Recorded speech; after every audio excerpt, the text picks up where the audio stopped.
মুই মরি কিছু রে ভাইয়া খাসালো যতদিন মুই জানা কেডিয়ার মানে সাইকেলের কেডিয়ার এলানি মুই দেশি ভাষায় বুঝা চাইলে কেডিয়ার মানে বলে টাকা পয়সা ধন ধরলে বাড়ি গাড়ি কোটে কি সাজাইছি রইলা আর মোর বা মোক ডেলি সকাল সকাল গাইলে কসা তোর কেডিয়ারের কি অবস্থা আর মই কসা মোর নয়া সাইকেল খান কেন কি হবে আড়ো মোক এদি গাইলে ওদি যায় মুই নাকটা দেব কেডিয়ারের কি আড়ো বলে ফালতু কথা কয়া লাভ নাই ভাইয়া এলে টাকা পয়সা ধন দৌলতের প্রতি মোর রুচিটাই উঠে গেছে এগুলো মোর দ্বারা কোনোদিন হবা নাই উন্নতি কমসে কম মোর দ্বারাই হবা না হয় আচ্ছা মুই কোনো কিছু করিয়ার আগতে ভবিষ্যৎবাণী কর যে মোর কি হবে কি নাই কোনোটে যদি ইনভেস্ট করিয়া নাকি টাকা পয়সা আগতে মুই হিসাব কর যে ইঠে মুই এত টাকা দিম উঠে এত টাকা দিম এত টাকা বাকি নিগাবি উঠে এত টাকা লস খাম ইঠে লস খাম লাস্টে টোটাল এত টাকা মাইনাস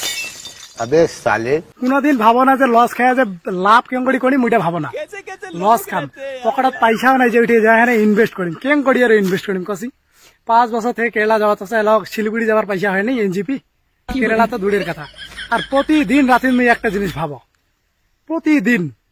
কারণ মুই ছোট থেকে আজি অব্দি আর ডিসিশন নিবার পারা নেই আজি রাতে ভাবিম যে জীবনে এইটা করিবার নাকিবে তারপরের দিন আরেকটা ভাবিম তারপরের দিন আরেকটা ভাবিম কিন্তু কাছের গাছ কিছু করিয়া নাও দিন হবে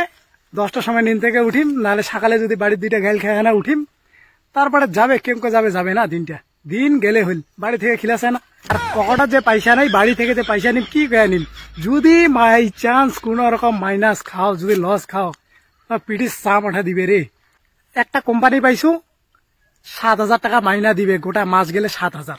তার মধ্যে 3,000 টাকা আমার ঘর ভাড়া 3,000 টাকা খাওয়া 3,000 হওয়া না হয় আর ধরি নিন ওই আলু সিদ্ধ ভাত যে কোনো কোটে কি খাম আর 1,000 টাকা বাঁচিবে এই 1,000 টাকা দিয়ে কি করিম সেলা না 5-6 বছর আর হাউলি দিবে নাকি কি কেস একটা বুদ্ধি দাও তারপরে যাও এটি দিকে কমেন্টত করো হ্যাঁ।